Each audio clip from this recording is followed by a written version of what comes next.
One day I was just reading the news and there was a statistics from the University of Hong Kong Public Health publication about mortality and the direct link to visibility of Hong Kong's air pollution.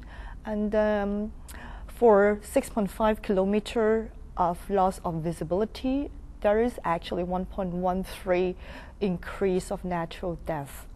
And it is a very shocking figure. And then it literally means breathing kills. It's like I'm imagining a cigarette ad actually in the cigarette packet. It says smoking kills, but now it's actually breathing kills. Almost we can say it like that.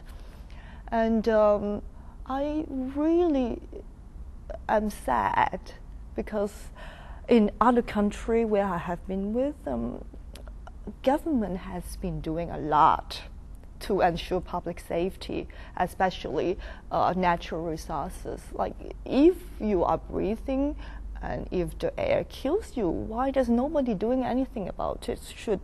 Why are we paying tax? Should our individuals' right or our health not be protected by a bigger governing body? Just sad, because and also another thought was like, I am a normal person, right? So I'm like walking in city center.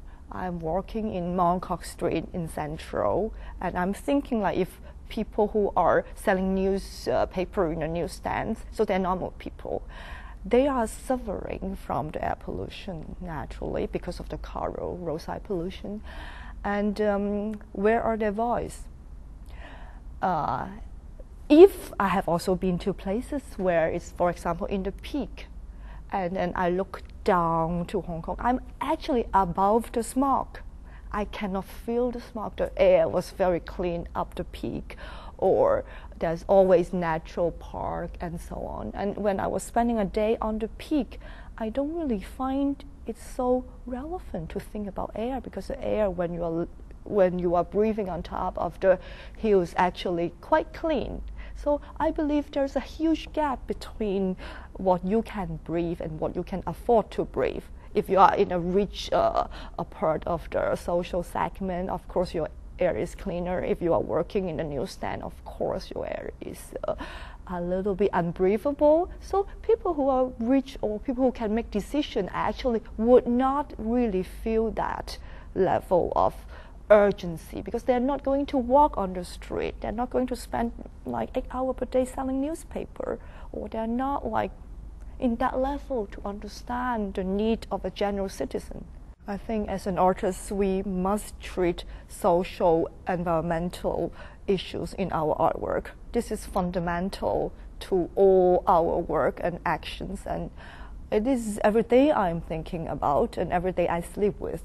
And we want to make a better world, of course, by our artwork, our actions, and our beliefs. And I think in Hong Kong it's very difficult to maintain a pure heart or to establish our own value.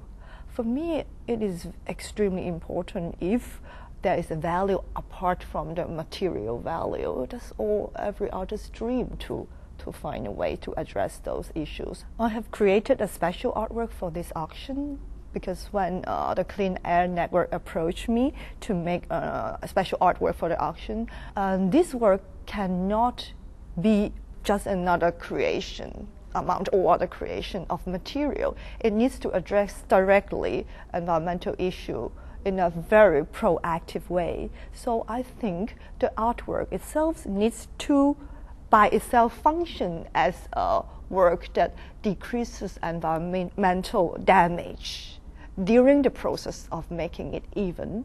So the project is going to be about an environmental audited artwork.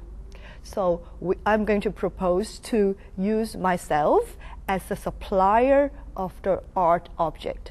And I'm going to invite a patron to be in the other end to work out this artwork with me. And in the creative process, I'm going to invite an environmental auditor to prove that every action we are taking is going to be environmentally sound.